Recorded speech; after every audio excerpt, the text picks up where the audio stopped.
पानी से ना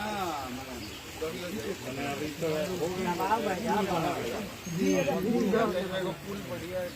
पानी आई गोल लेकिन हई कौन बात खतरा घर में बहुत खतरा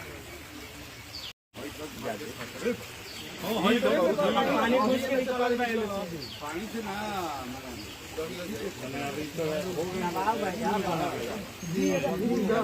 पुल बढ़िया पानी आई गोल लेकिन हई कौन बात खतरा घर में बहुत खतरा